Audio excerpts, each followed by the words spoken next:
terror, anyway.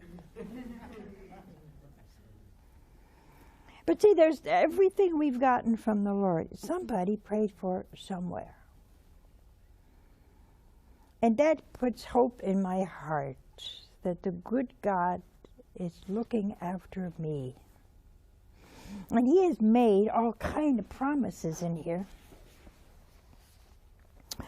In St. John's Gospel, he says that if I live in Him and He lives in me, the Trinity will make their home in me.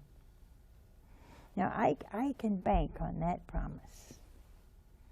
See? See, we're so mundane, and we're always looking at this veneer. We're looking at this veneer, and we don't see beyond a person's soul. So we judge by veneers. But we can't. You see, faith makes me see God in the present moment. Hope, supernatural hope, makes me understand there is something good in the worst tragedy. And love allows me, in a tragedy, to trust in God's providence. So what are we supposed to do? We're supposed to rise above. I have to do good to my enemy. I like St. Paul. You know, he was a good, hot-tempered old guy. He said one day, I will be good to this person, and therefore I shall heap coals on his head. Well, he wanted to heap coals on the poor man's head, but he thought if he's good to him, instead of nasty, he'd heap more coals on his head. But it's true, isn't it? You expect somebody to be angry and they're real nice. You don't know what to do. You don't even know what to say. You go home and you did something, my dad's going to kill me. He sits down, doesn't say a word. You're all ready for it. Nothing happens. Son, I hear you put a big knock in the car today. Here it comes. Here it comes. Oh, God, what do I do now? Well, we'll get it fixed. Huh? You're almost disappointed. Did you ever do that? Huh? You just think this can't be true. I'm all ready for it. Nothing happened. That's why the Lord said, do not let the sun go down on your anger. Summertime, you have an extra hour of light.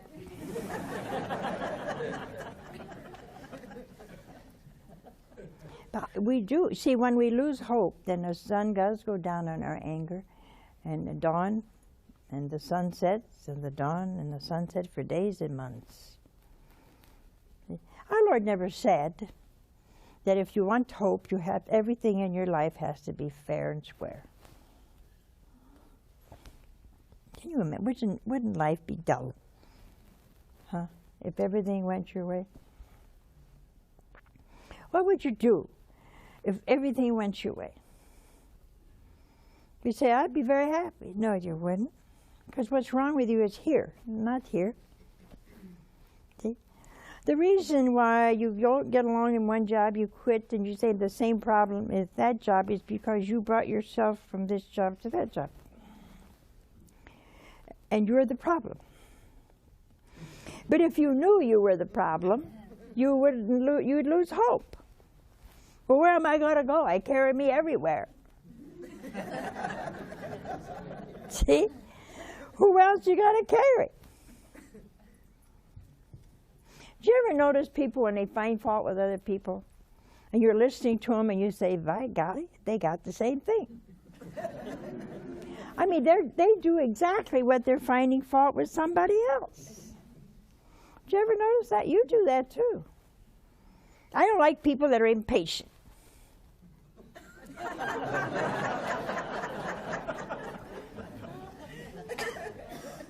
It makes me so mad. You get to a gasoline station, and you, how many? You put that thing in there, and you get your gasoline. And he writes it down like, well, what are you here for? Hey, I'm buying gas from you. He won't wipe you. I don't have time to do your windshield. I don't have time for this, and I don't have time. You get so mad. You know? And you know what makes me really mad? It's somebody toots their horn behind me. We follow the law, 65, and he's tooting his horn.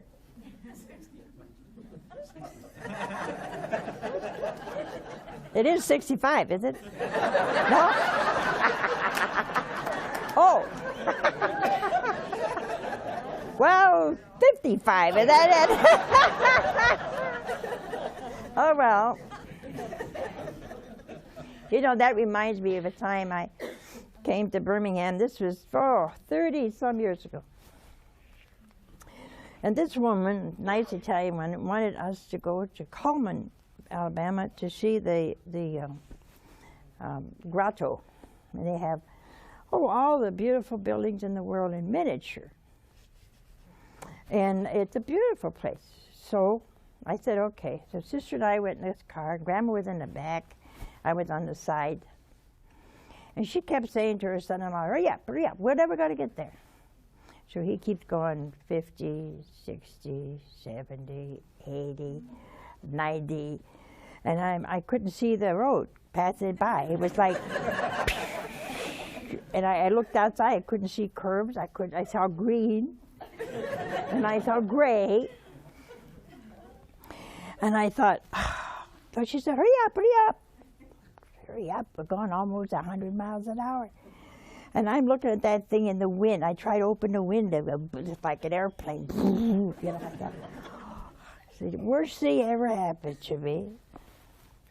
I don't know, I think this person in back started tooting their horn, you know, and I thought, ooh. So they began to pass, which meant they must have been going 110 to pass. Turned out to be a priest.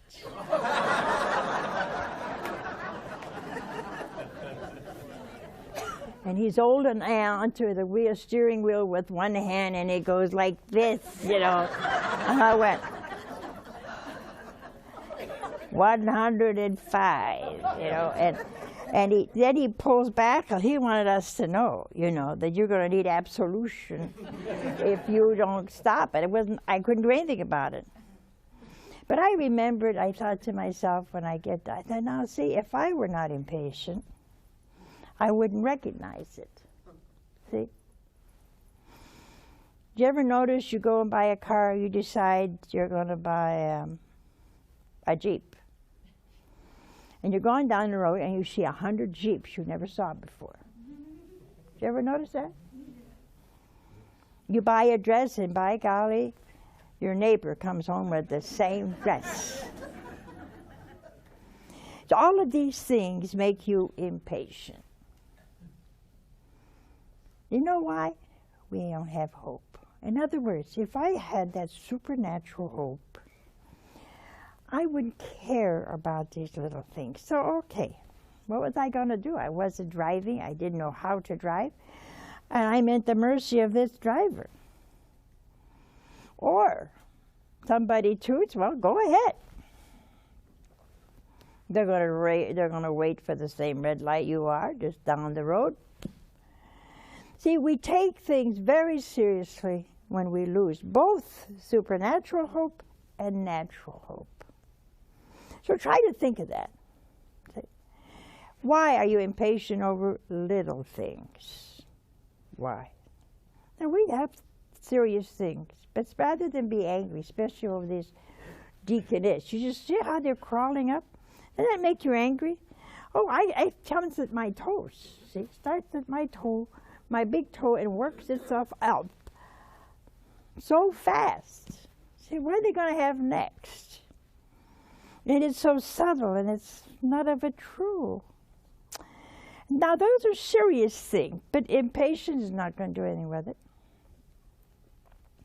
We're going to have to pray, all of us. We have to pray very hard that this deaconess thing does not happen, because then they won't be happy. with a deaconess, and they can't be anyway. You will see the church getting smaller, but stronger. Stronger. We have a call. Hello?